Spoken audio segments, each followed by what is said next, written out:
Our second speaker is Brett Kelly, who's the Chief Executive Officer of the Norco Cooperative Limited. He was appointed CEO of Norco in September 2008.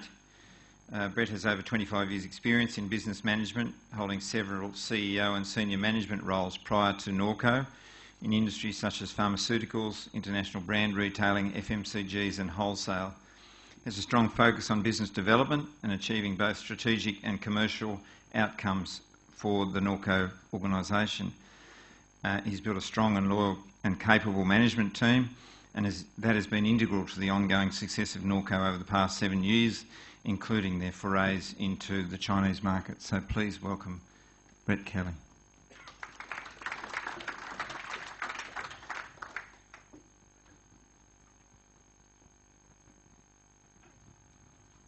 Okay. My presentation will be a little bit different. I'm going to talk about Norco as a cooperative and specifically what's happened with Norco in relation to going into China with fresh milk, which we achieved about 18 months ago. So first of all, I'll just give you a little bit of a rundown on Norco. Okay, Norco is a 120-year-old farmer-owned cooperative. We have 347 members, approximately on 225 farms. Our turnover for last year was just over 510 million. We have 705 employees, and our milk volume is over 200 million. Our key businesses, foods, rural and agri. Okay, the advantages of being a cooperative. Cooperatives are a funny thing. There's not many of them left in a lot of industries nowadays, and we're probably, I think, the last dairy cooperative in Australia. The cooperative model advantages are in heritage, commercial focus and security. One of the beauties of Norco is that we're owned 100% by our farmers. We don't have any external shareholders. So there's nothing wrong with having external shareholders, but what happens in a dairy cooperative, if you do, is farmers live and die by their farm gate milk price. If you have external shareholding in the business, those shareholders are obviously going to be looking for profit, for dividend, so you have a conflict straight away. Quickest way to get your profit up, drop the farm gate and vice versa. So in our particular model, whatever we achieve in profitability can go back into the farm gate within balance. Our core marketing strategy domestically and in export is being that we are a 120-year-old Australian farmer-owned cooperative. When you're in China and Asia and looking at markets over there, they love Australia and New Zealand because they see us as clean and green. When you add on top of that we're a 120-year-old farmer-owned cooperative, it gives us a real edge. When you're out there in business, as you know, you've got to have a point of difference, you've got to have a competitive edge. If you try and compete on price, very, very difficult. You know, it's easy to sell $2 coins for $1, but you go break.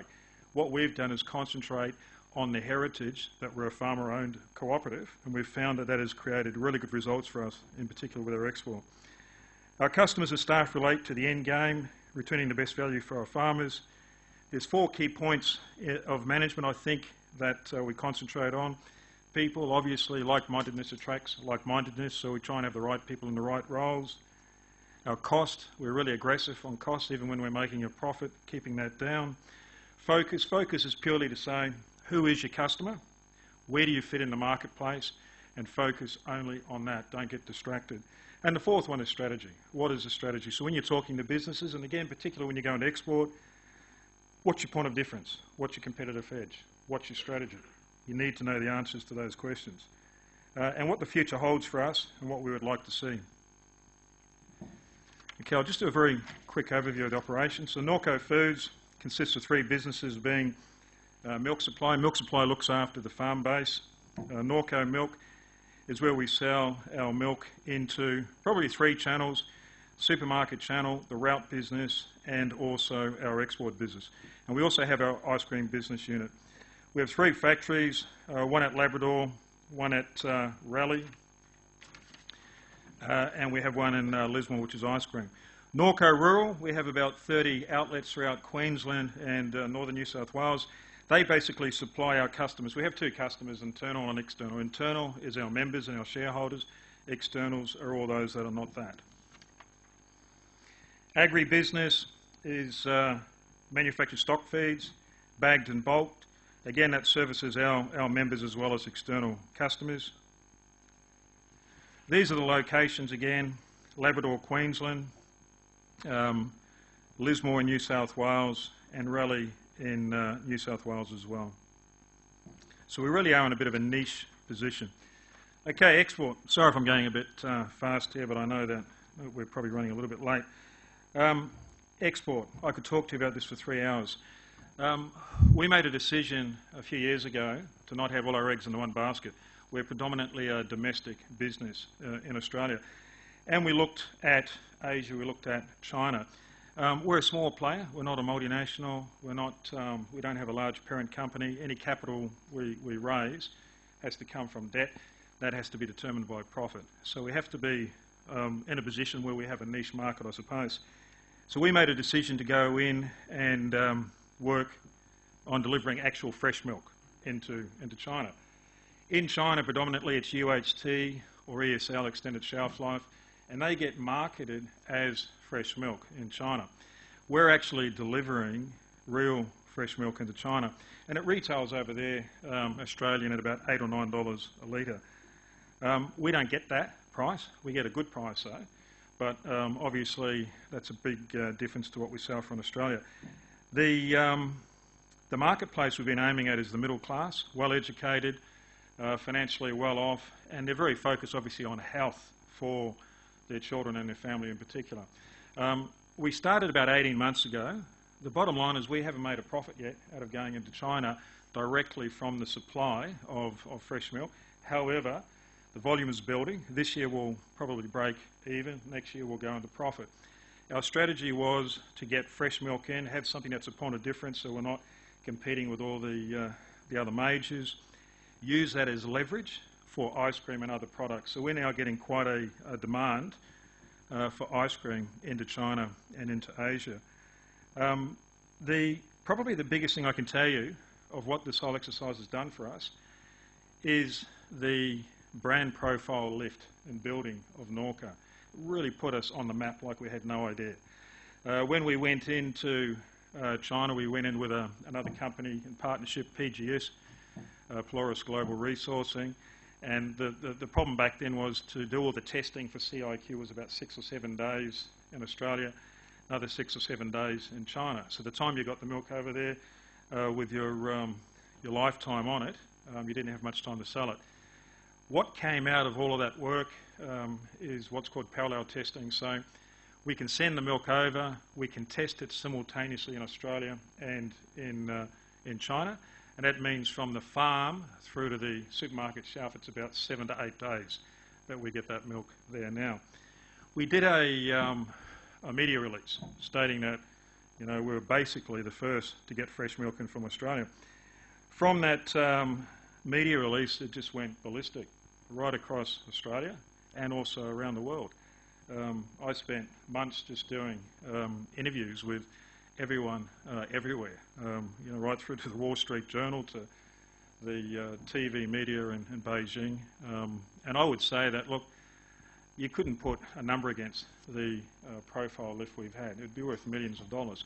What's come out of that? A couple of things. One is our profile has jumped up and it's reflected in our sales, not just here, but overseas. And it's reflected in our bottom line. Our numbers for last year, the end of last year, financial year, sales were up 20% collectively, and our net profit was up 520%. And we paid the highest farmgate milk price in the country. Now, a lot of that is due to hard work from all our teams, but a lot of it, I've got to tell you, has come out of this whole project of getting fresh milk into China. Okay, the key commercial successes we've had in the last, I've been at Norco 8 years, so I've just gone back the last 7 years. Realignment and redirection of the business. When I started with Norco, Norco was in a position where it was trying to, again, put itself where it could gain capital by doing a conversion and then maybe looking at an IPO and raising funds. problem is when you do that, you've got to have three things. You've got to have a history of really good profit, you've got to have a management team integral to that profit, and you've got to have the ability to make a lot more. We didn't have any of those. So Norco had got itself into a bit of a position where it was on the verge of maybe being put in administration. So the first meeting I had with the bank wasn't very pleasant, but we're now best of friends.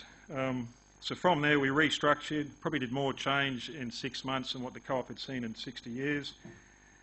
Restructured the whole business, took a lot of cost out of the business and refocused back to those basics of what the business was all about.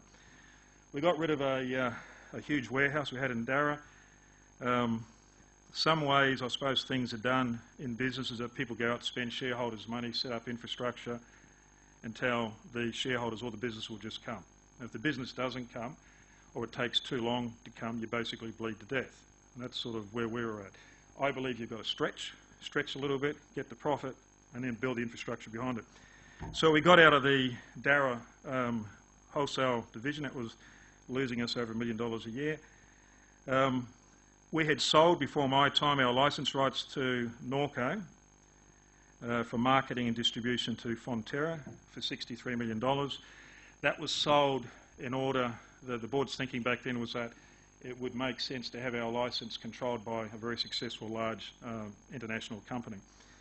Bottom line is it didn't work out. So several years later, the decision was made to buy it back. We bought those rights back for $5 million about 2 years ago. They were losing, that entity was losing $7.5 million. It's now in profit. So we've been able to buy it back and turn it around. Part of that whole project is that we're allowed to talk to anyone that we want to now, whereas before I had to get permission to go and talk to potentially China or to Coles or Woolworths or anyone else. We ended up negotiating a Coles contract that was very successful for us, biggest contract we've ever done in Queensland. That commenced last year. The front end, as I just said, that we bought back was turned around. And then the big thing was the Project Fresh Milk Export China breakthrough. Our route business, which is made up of 83 franchisees, deals with all the back end, coffee shops, smaller retailers in Brisbane, Sydney and in between. Our major channel to market is the Coles and Woolies and Aldi's and all of that. And then there's our export business. So our strategy is very simply, let's build export. So not just China. We want to build Asia so that in, say, 5 years from now, we've got a significant another channel to market that we can use for leverage so that we're not just purely a domestic business.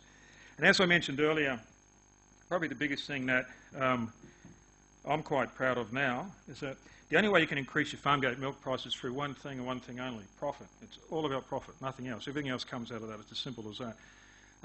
We now, on average, pay the highest farm gate milk price in the country, and it's come from the profitability, and a lot of that has come out of the whole project of going into China.